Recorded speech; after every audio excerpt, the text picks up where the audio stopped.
अरे बाप रे बाप। अब का तो अभागा वो भागा रहा। उड़ी का गा मोर चलिया पे बैठा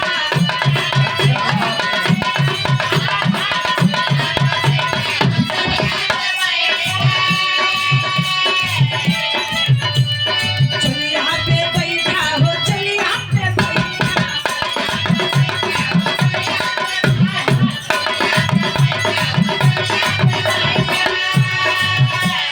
चलिया के रसवाले भागा वही चलिया के रसवाले भागा मोर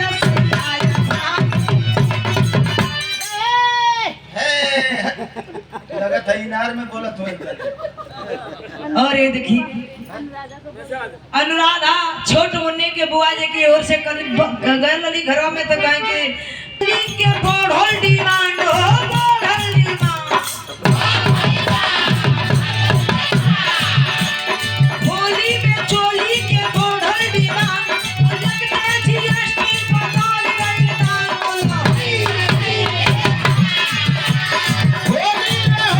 में कैसन में भा, होली में कैसन में भा, आई पतैया के जो एक बार बोला।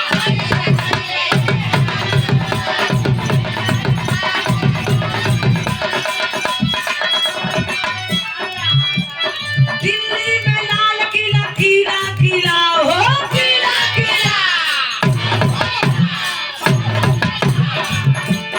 दिल्ली में लाल किला किला किला जीवन बेकार मिला मौसमी जिला बोला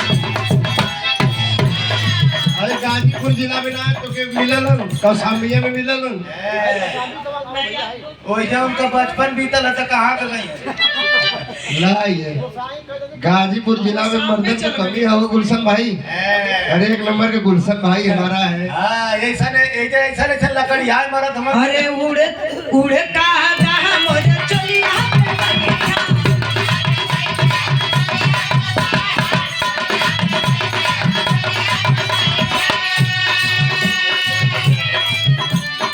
चलिया पे बैठा हो चलिया पे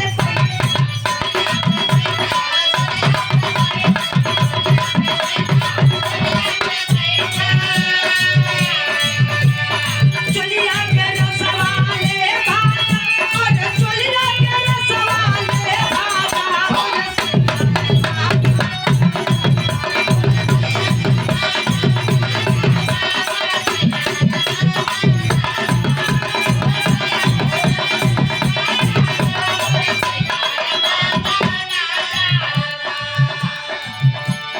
उड़ी का गा वही ने बुला पे बैठा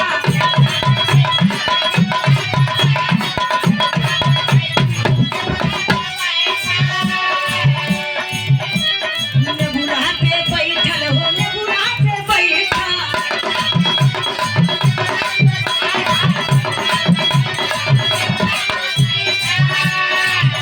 ने बुला के रसवा चूसी भागा अरे ने बुला के रसवा चूसी भागा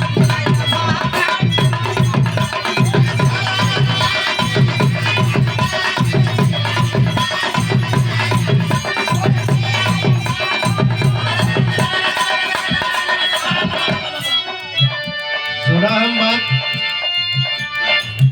वो बड़ा गाना वो जमाने में बड़ा ट्रेंडिंग गई। का हो